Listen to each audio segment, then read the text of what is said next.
Saya ucapkan selamat malam kepada Bapak Ibu dan saudara-saudari yang ada di rumah yang sedang menonton. Kiranya kita dipimpin Tuhan terus. Dan tidak terasa waktu, kita akan sebentar lagi akan memasuki tahun 2022, tahun yang baru, dan itu semua adalah atas pimpinan Tuhan dalam kehidupan kita. Sebelum kita membaca firman Tuhan, saya ajak kita semua untuk berdoa. Mari kita bersatu dalam doa. Bapa dalam surga, kami anak-anak-Mu berkumpul pada malam hari ini Tuhan. Juga jemaat dan yang menonton di rumah sedang mendengarkan kebenaran firman Tuhan. Kiranya Tuhan yang menolong kami, memberi kami hikmat, dan Tuhan yang menguatkan kami. Dan kami sangat bersyukur Tuhan, di mana selama 1 tahun lamanya Tuhan memimpin kami.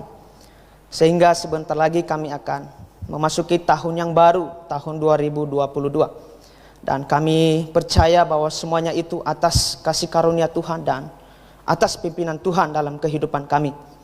Bapa dalam surga, segala acara kami pada malam hari ini kami serahkan ke dalam tangan Tuhan. Dari awal hingga akhirnya nantinya. Kami telah berdoa dan mengucap syukur. Amin. Baik, jemaat yang saya kasih dalam Tuhan, malam hari ini tema khotbah saya yaitu bersukacita di dalam Tuhan. Sebelumnya saya ajak kita semua untuk membuka Alkitab kita. Mari kita membuka Alkitab kita di dalam surat Filipi. Surat Filipi pasal 4 ayatnya yang keempat. Kalau sudah menemukan, kita baca bersama-sama. Filipi pasal 4 ayatnya yang keempat. 1, 2, 3. Kita. Sekali lagi kukatakan, bersukacitalah.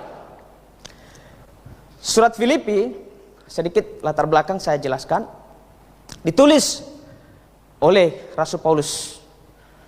Dan kalau kita baca di pasal 1 ayat 1, meskipun nama Timotius disebut dalam ucapan surat Paulus ini, tetapi yang menulis surat ini adalah Paulus.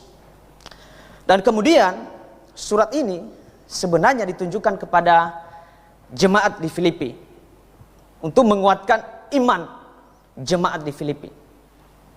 Bapak Ibu yang terkasih dalam Tuhan, suatu masa di mana surat ini diperkirakan ditulis sekitar 62 Masehi. 62 Masehi kalau tidak salah ya. Dan kemudian surat Filipi juga termasuk surat penjara. Ada 4 surat penjara yang disebut. Yang pertama termasuk kitab Filipi, ada kitab Kolose, dan ada kitab Efesus dan Filemon. Dan 4 kitab ini disebut surat-surat penjara. Dan semuanya itu ditulis oleh Rasul Paulus.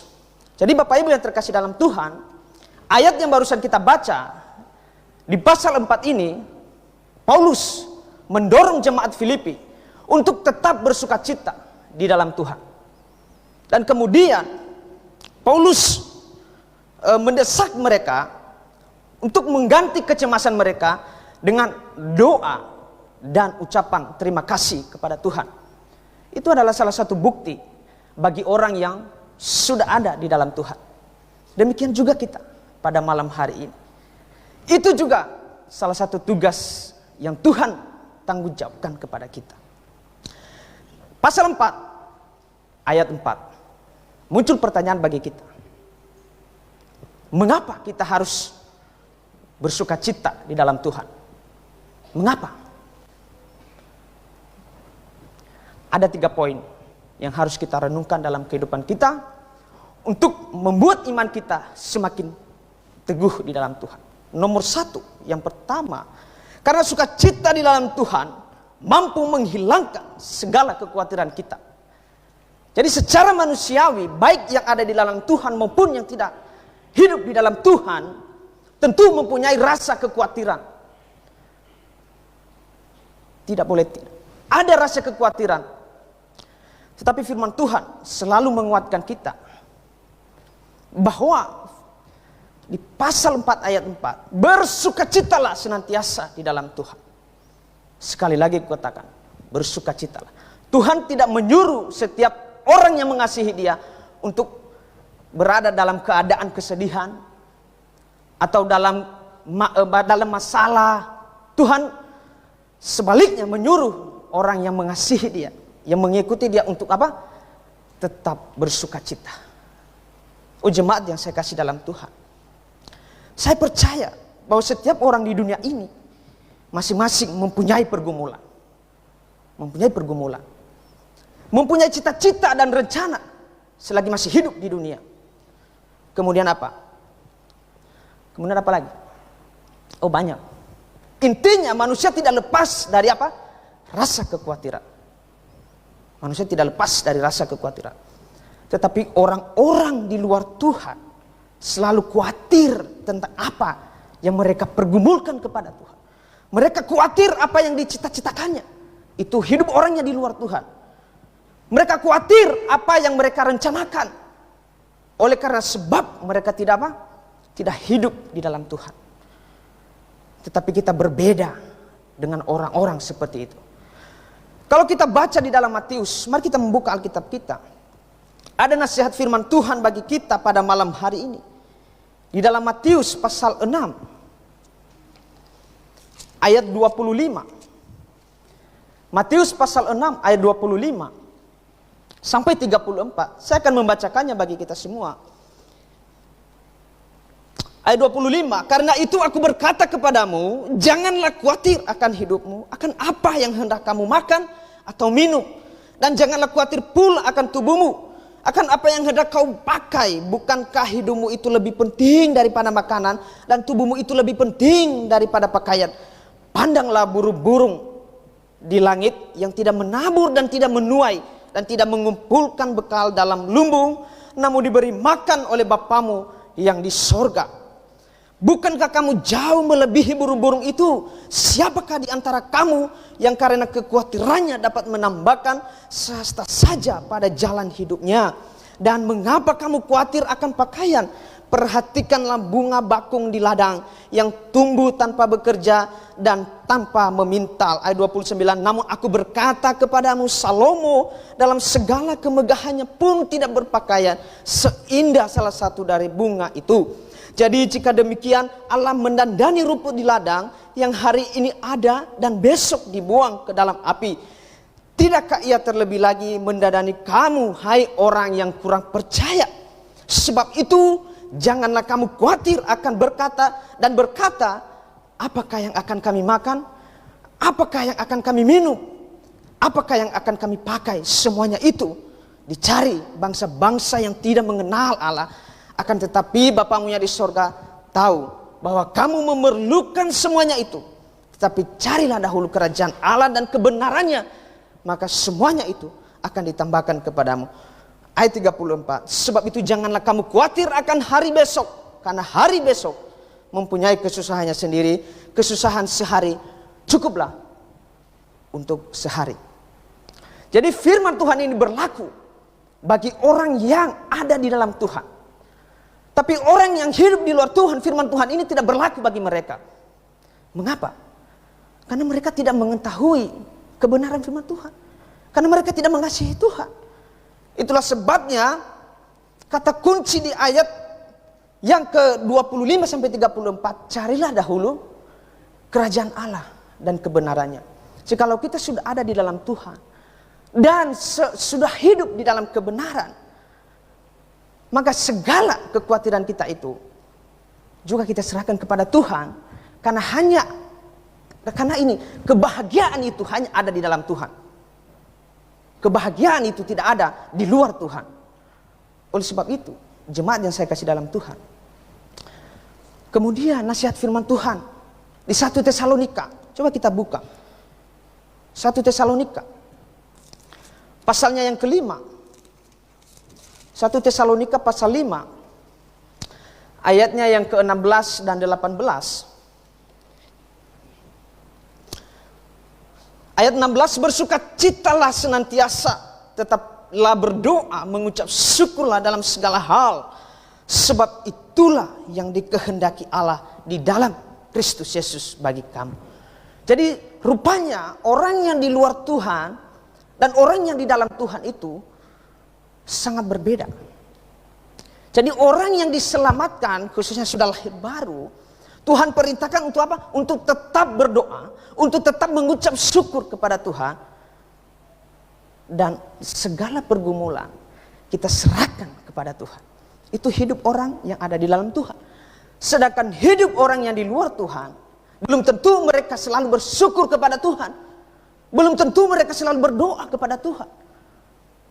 Namun malahan sebaliknya, orang yang hidup di luar Tuhan itu, mereka baru bersuka cita jikalau ada sesuatu atau keinginan mereka itu tercapai saat itu. Itulah orang dunia atau orang yang hidup di luar Tuhan. Bapak Ibu yang saya kasih dalam Tuhan, tetapi kita berbeda dengan orang-orang yang tidak mengasihi Tuhan. Kita berbeda dengan orang-orang yang tidak cinta akan kebenaran firman Tuhan. Itulah poin pertama yang harus kita renungkan dalam kehidupan kita. Mengapa kita harus bersukacita di dalam Tuhan? Yang pertama, karena sukacita di dalam Tuhan mampu menghilangkan rasa kekhawatiran kita. Kita harus ingat bahwa tidak ada kebahagiaan di luar Tuhan. Tetapi kebahagiaan itu ada kalau kita mengandalkan Tuhan dalam hidup kita, kalau kita mengasihi Tuhan sepenuhnya di dalam kehidupan kita. Maka kebahagiaan itu pantas kita dapatkan dari Tuhan. Bapak Ibu yang saya kasih dalam Tuhan. Kemudian poin yang kedua yang harus kita renungkan dalam kehidupan kita. Mengapa kita harus bersukacita di dalam Tuhan? Yang kedua, karena sukacita di dalam Tuhan mampu memberikan kekuatan bagi kita. Tuhan mampu memberikan kekuatan bagi kita. Kita baca di ayat 13, Filipi pasal 4. Filipi pasal 4 ayat 13. Di situ ada juga nasihat firman Tuhan yang menguatkan kita. Filipi pasal 4 ayat 13, segala perkara dapat kutanggung di dalam Dia yang memberi kekuatan kepadaku. Jadi ini firman Tuhan berlaku bagi orang yang mengasihi Tuhan. Kalau orang tersebut hanya mengaku sebagai pengikut Kristus dan berkata saya orang Kristen, malah dia menipu dirinya sendiri. Dan dia menipu Tuhan. Tetapi firman Tuhan di ayat 13 itu berlaku bagi mereka yang mengasihi Tuhan. Bagi mereka yang ada di dalam Tuhan. Bapak Ibu yang saya kasih dalam Tuhan, Rasul Paulus, penulis kitab Filipi, memberi kesaksian kepada kita untuk menguatkan iman kita. Segala perkara dapat kutanggung di dalam Dia yang memberi kekuatan kepadaku. Rupanya ketika kita ada di dalam Tuhan dan bersandar penuh kepada Tuhan dan tidak mengandalkan diri sendiri, rupanya Tuhan memberi kekuatan kepada kita. Oh, Bapak Ibu yang saya kasih dalam Tuhan, kita harus merenungkan bahwa di ayat 13 ini itu hanya berlaku bagi kita yang sudah mengasihi Tuhan. Dan saya percaya kita semua di sini mengasihi Tuhan. Amin. Bapak Ibu yang saya kasih dalam Tuhan, kekuatan yang Tuhan berikan kepada kita mampu menghilangkan segala penderitaan yang kita alami. Di saat kita sakit, kalau kita bergumul kepada Tuhan, pasti Tuhan menyembuhkan. Kita tidak percaya bahwa kita melakukan mujizat, tidak. Tetapi kita percaya Tuhan masih ada mujizat Tuhan dalam kehidupan kita. Kemudian apa? Dalam keadaan sakit lemah, kita dikuatkan kalau kita mengandalkan Tuhan. Apalagi selain itu, Tuhan juga menguatkan kita di saat menghadapi masalah. Secara manusiawi kita masih ada masalah. Kita masih menghadapi masalah. Tapi bukan berarti kita meninggalkan Tuhan karena masalah itu. Tetapi sebaliknya, biarlah masalah itu kita pergumulkan kita serahkan kepada Tuhan. Dan tidak ada yang tidak bisa diselesaikan oleh Tuhan jikalau kita memintanya dengan sungguh-sungguh kepada Tuhan. Kemudian apa lagi? Selain masalah, ada pencobaan. Kalau kita baca di dalam Yakobus pasal 1, di Yakobus pasal 1 ayat 2, ayat 2 dan 4. Saya akan membacakannya bagi kita. Yakobus pasal 1 ayat 2. Saudara-saudaraku, anggaplah sebagai suatu kebahagiaan apabila kamu jatuh ke dalam berbagai-bagai pencobaan, sebab kamu tahu bahwa ujian terhadap imanmu itu menghasilkan ketekunan, dan biarkanlah ketekunan itu memperoleh buah yang matang, supaya kamu menjadi sempurna dan utuh dan tak kekurangan suatu apapun. Bapak Ibu yang saya kasih dalam Tuhan, poin yang kedua ini perlu kita renungkan dalam kehidupan kita. Sekalipun kita akan memasuki tahun 2022, tapi itu bukan berarti kita atau iman kita lemah kepada Tuhan. Bapak Ibu yang saya kasih dalam Tuhan, kemudian di 1 Korintus selalu ada nasihat untuk menguatkan kita supaya iman kita semakin kuat di dalam Tuhan. Kita baca di dalam 1 Korintus. Di dalam 1 Korintus pasal 10 ayatnya yang ke-13.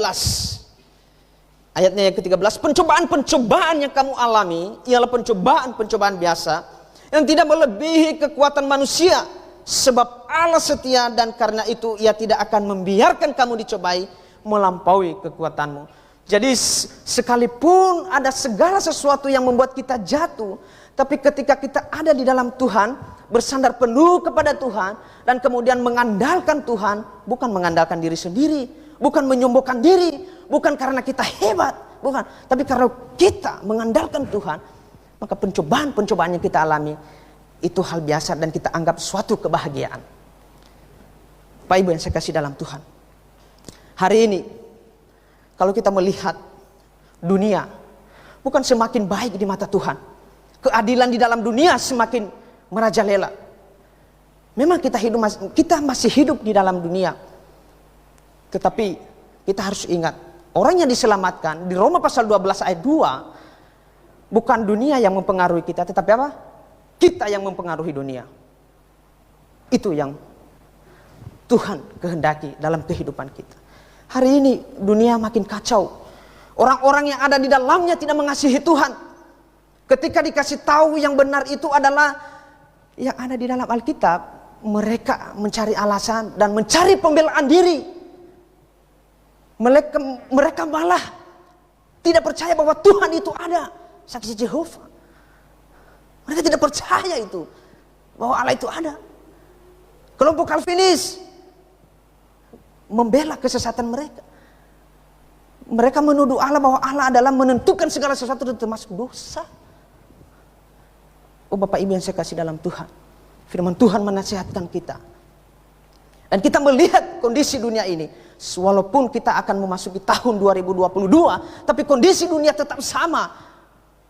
Tetapi orang yang cinta kebenaran dan yang mengasihi Tuhan, itulah yang akan selamat dan mendapat kehidupan kekal kepada Tuhan. Bapak Ibu yang saya kasih dalam Tuhan, mereka hanya bersuka cita atas kemampuan dan kekuatan mereka sendiri. Mereka tidak mengandalkan Tuhan. Kebenaran dikasih tahu tidak peduli, malahan mencari teman untuk membela yang salah itu. Betapa kejamnya. Bapak Ibu yang saya kasih dalam Tuhan. Tetapi nasihat firman Tuhan berkata kepada orang-orang yang tidak mengenal Dia dan kemudian yang mengandalkan diri sendiri, terkutuklah dia. Coba kita baca di dalam Yeremia. Yeremia pasal 17. Ada nasihat firman Tuhan yang keras kepada mereka yang tidak mengasihi Dia. Yeremia pasal 17 ayatnya yang kelima, ayat 5, beginilah firman Tuhan, terkutuklah orang yang mengandalkan manusia, yang mengandalkan kekuatannya sendiri, dan yang hatinya jauh dari Tuhan. Terkutuklah dia. Bapak Ibu yang saya kasih dalam Tuhan, rupanya kalau kita mengandalkan manusia, termasuk kekuatan diri sendiri, dan hati kita jauh kepada Tuhan, Tuhan bilang apa? Terkutuklah dia. Berarti orang itu tidak akan mendapat kehidupan yang kekal kepada Tuhan. Berarti tandanya orang itu akan binasa ke dalam neraka yang apinya tidak padam. Bapak Ibu yang saya kasih dalam Tuhan, ini adalah firman Tuhan. Sang kebenaran itu adalah Tuhan Yesus. Banyak orang tidak tahu bahwa kebenaran itu bukan selain firman Tuhan, dia adalah Tuhan Yesus sendiri. Kalau mereka menolak firman Tuhan ini, ini membuktikan bahwa mereka apa? Menolak Tuhan juga. Pencipta langit dan bumi, mereka tolak. Itu karena disebabkan mereka tidak hidup di dalam Tuhan. Tetapi kita yang berkumpul di sini maupun jemaat yang menonton di rumah, kalau sudah hidup di dalam Tuhan, maka firman Tuhan kasih tahu kepada kita bahwa kita tetap teguh dan menjaga iman kita itu sampai kita meninggalkan dunia ini. Terkutuklah dia. Tuhan yang bilang kepada Yeremia melalui Nabi Yeremia bahwa orang yang mengandalkan dirinya sendiri, orang yang mengandalkan manusia dan hatinya jauh dari Tuhan, terkutuklah dia, binasa. Dan Tuhan membiarkan orang tersebut untuk melakukan apa yang dia inginkan. Bapak Ibu yang saya kasih dalam Tuhan, itu adalah poin yang kedua. Sekarang kita akan melihat poin yang ketiga. Mengapa kita harus bersuka cita di dalam Tuhan? Dan sebelumnya kita akan melihat sejarah di dalam perjanjian baru, orang-orang yang mengasihi Tuhan, khususnya ke-12 rasul. Puji syukur ada kesaksian mereka yang baik, yang patut kita contohi, yang membuat iman kita semakin kuat di dalam Tuhan. Rasul Paulus memberi kesaksian sekalipun dia dipenjarakan. Kalau kita baca di Efesus pasal 3 ayat 1, dia mengalami siksaan, dia mengalami penderitaan, itu semua karena demi nama Kristus, demi pemberitaan Injil Kristus. Kemudian kalau kita melihat lagi rasul-rasul yang lainnya, memang ke-12 rasul ini adalah setia kepada Tuhan, tetapi kematian mereka berbeda-beda, tidak sama. Kalau kita lihat, Paulus mati itu dipenggal, dan kemudian ada yang disalib terbalik, itu Petrus disalib terbalik. Dia tidak mau disalib seperti Tuhan. Apa yang saya kasih dalam Tuhan? Bagaimana kita juga yang ada di tempat ini? Kita belum mengalami apa yang dialami oleh para rasul. Belum mengalami. Kita hanya mengalami ketika kita komentar orang, mereka bilang, anjing kau. Kita hanya mengalami itu. Mereka hanya bilang, goblok. Itu orangnya tidak mengasihi Tuhan.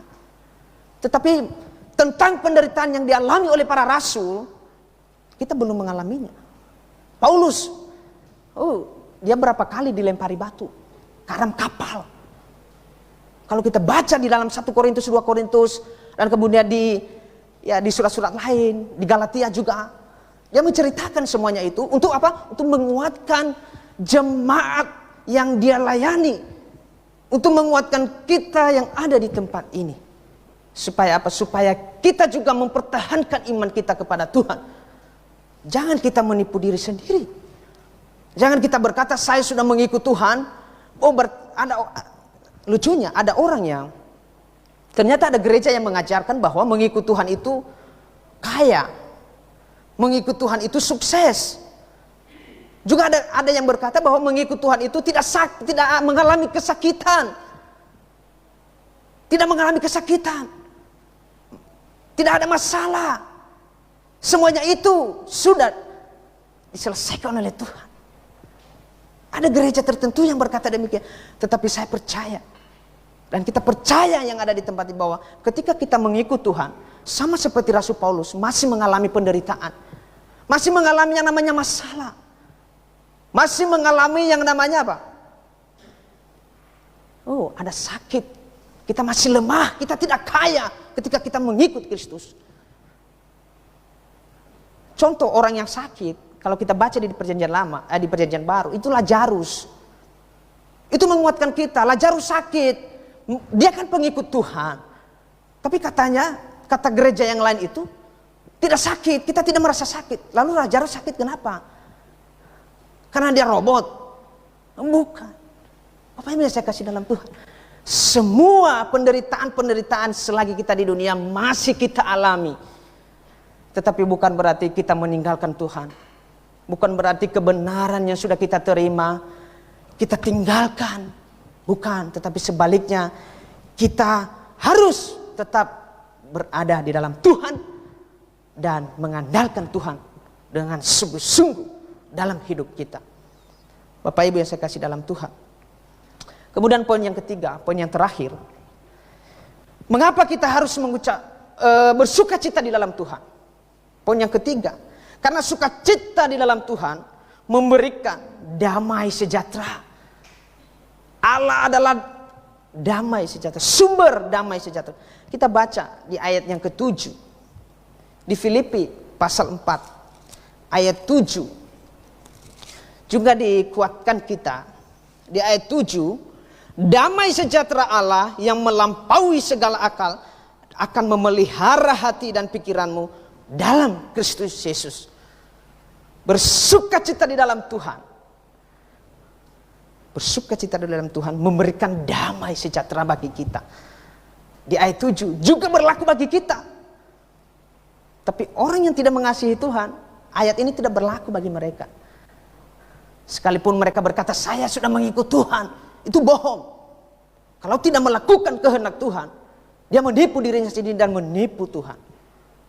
Damai sejahtera. Allah adalah sumber damai sejahtera. Kalau kita melihat kisah di dalam Yohanes, ada di dalam Yohanes 14 ayat 27. Mungkin ada sudah baca. Sebelum Tuhan Yesus terangkat di sorga, dia mengumpulkan murid-muridnya dan berpesan kepada murid-muridnya. Coba kita baca. Apa pesan Tuhan? Yohanes pasal 14 ayat 27. Apa pesan Tuhan kepada murid-muridnya sebelum dia terangkat ke sorga? Yohanes 14 ayat 27. Ayat 27, damai sejahtera-Ku tinggalkan bagimu, damai sejahtera-Ku kuberikan kepadamu, dan apa yang diberikan apa yang kuberikan tidak seperti yang diberikan oleh dunia kepadamu. Janganlah gelisah dan gentar hatimu. Jadi ketika kita sudah ada di dalam Tuhan, ketika kita sudah hidup di dalam Tuhan, Tuhan memberikan damai juga kepada kita. Seperti yang diberikan kepada rasul-rasul. Kenapa Tuhan memberi pesan bahwa dia akan memberikan damai kepada rasul? Karena dia tahu bahwa dalam pemberitaan Injil, ada penganiayaan yang membuat mereka jatuh. Ada. Tuhan tahu bahwa mereka bergumul ketika memberitakan Injil. Tuhan tahu itu. Mereka mengalami yang namanya apa? Siksaan. Mereka diusir sama orang. Tetapi Tuhan sebelum dia terangkat ke sorga, dia berpesan apa? Damai sejahtera-Ku kuberikan kepadamu. Berarti Tuhan sudah memberikan damai kepada rasul-rasul dan juga kepada kita yang ada di tempat ini. Bapak Ibu yang saya kasih dalam Tuhan Yesus Kristus. Jikalau kita benar-benar mau mengikut Tuhan, maka apa yang dicatatkan dalam Alkitab juga kita harus lakukan.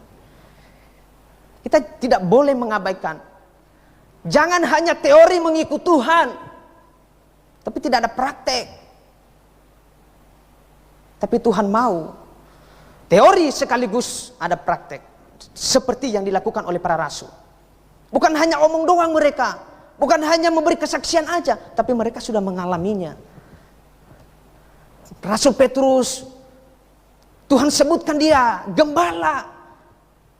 Dia bertanya kepada Petrus, Petrus, apakah kamu mengasihi aku? 3 kali saudara, gembalakanlah domba-dombaku. Itu membuktikan bahwa mereka setia kepada Tuhan. Dan Rasul Petrus tidak menjawab, tidak Tuhan, aku tidak mau Tuhan. Tapi dia menjawab, aku mau ikut Tuhan. Demikian juga kita yang ada di tempat ini. Jangan sampai sehabis kita mendengarkan kebenaran firman Tuhan, keluar dari tempat ini, ada godaan dari luar. Ada orang luar yang membawa kita ke hal-hal yang dia inginkan. Di luar sana banyak godaan, banyak penawaran. Tetapi saya percaya bahwa kita yang ada di tempat ini mampu melewati semua godaan itu. Amin. Bapak Ibu yang saya kasih dalam Tuhan. Poin yang ketiga. Karena sukacita di dalam Tuhan mampu memberikan damai sejahtera. Tuhan memberikan damai ketika kita apa? Ketika kita mengasihi Dia. Ketika kita bersandar penuh kepada Tuhan. Dan ketika kita mengandalkan Tuhan, maka damai itu akan diberikan juga kepada kita. Bukan hanya kepada para rasul. Bapak Ibu yang saya kasih dalam Tuhan. Jadi orang-orang yang bersuka cita di dalam Tuhan, ia akan memiliki kedamaian dalam hidupnya sekalipun hidupnya miskin, tidak punya apa-apa, ya, menderita sakit, banyak masalah, tetapi firman Tuhan memberitahukan kepada kita, damai akan kuberikan kepadamu. Bapak Ibu yang saya kasih dalam Tuhan. Kita baca di 2 Korintus pasal 13 ayat 11. 2 Korintus pasal 13. 2 Korintus pasal 13 ayatnya yang ke-11. Ayat 11, akhirnya saudara-saudaraku, bersukacitalah, usahakanlah dirimu supaya sempurna. Terimalah segala nasihatku, sehati sepikirlah kamu, dan hiduplah dalam damai sejahtera. Maka Allah sumber kasih dan damai sejahtera akan menyertai kamu. Jadi orang yang sudah diselamatkan disuruh untuk sehati sepikir, satu iman, satu Tuhan. Dan disitulah damai Tuhan memancar dalam kehidupan kita. Ketika kita melakukan apa yang Tuhan perintahkan. Bapak Ibu yang saya kasih dalam Tuhan. Ada contoh tokoh-tokoh Alkitab juga yang hanya berkata, oke, saya mengikut Tuhan. Siapa itu? Raja Hizkia. Coba kita baca kisahnya sedikit. Di dalam 2 raja-raja, dia menipu Tuhan ini. Di dalam 2 raja-raja, ada kisahnya di situ. Pasal 20. Ayatnya yang ke-19. 2 Raja-Raja pasal 20 ayat 19. 2 Raja-Raja 20 ayat 19. Sementara itu keluarlah mereka itu dari dalam kota. Salah. 20:19. Katanya di situ dia hanya mengakui bahwa firman Tuhan itu baik, namun dia tidak melakukan. Kalau kita baca Raja Hizkia, dia hanya berkata bahwa firman Tuhan itu baik, tapi dia tidak melakukannya. Mungkin terbalik di ayat pasal 19 ayat 20. Kalau baca nanti menelusurinya, di situ Raja Hizkia hanya berkata, oh Tuhan, firman Tuhan itu baik, tapi dia tidak melakukannya. Bapak Ibu yang saya kasih dalam Tuhan, poin yang ketiga ini sangat penting dalam kehidupan kita. Mengapa kita harus bersuka cita? Karena sukacita di dalam Tuhan memberikan damai sejahtera bagi kita. Memberikan damai sejahtera bagi kita.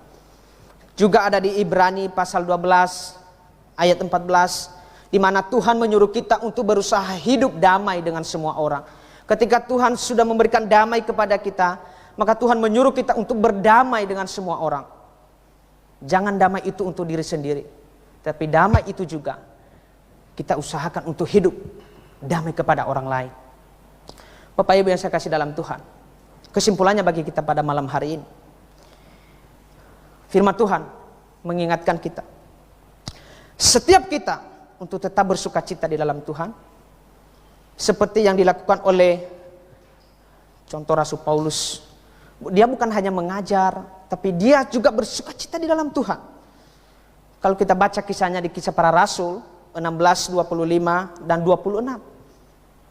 Jadi setiap orang percaya harus senantiasa bersuka cita di dalam Tuhan, baik dalam keadaan suka maupun duka, baik dalam keadaan kekurangan maupun kelimpahan, kita tetap bersuka cita kepada Tuhan. Dalam keadaan susah maupun senang, harus tetap senantiasa bersuka cita di dalam Tuhan. Kiranya kebenaran firman Tuhan ini selalu menguatkan iman kita, dan kita tetap berpegang pada kebenaran. Mari kita bersatu di dalam doa. Bapa dalam surga, kami bersyukur kami telah mendengarkan kebenaran firman-Mu dan penguraian firman-Mu Tuhan. Kiranya apa yang kami dengar dan apa yang hamba-Mu sampaikan dapat kami merenungkan dalam hati setiap kami sehari-hari, dan iman kami semakin kuat di dalam Tuhan. Dan tolong kami Tuhan, dalam pelayanan dan juga dalam pekerjaan sehari-hari. Tuhan tolong kami, beri kami kesehatan selalu, dan Tuhan yang memimpin kami terus. Kami serahkan semua ke dalam tangan Tuhan, Dan pada malam hari ini kami mau menaikkan pokok doa kami. Kiranya Tuhan menjawab sesuai dengan kehendak-Mu. Di dalam nama Tuhan Yesus kami berdoa. Amin.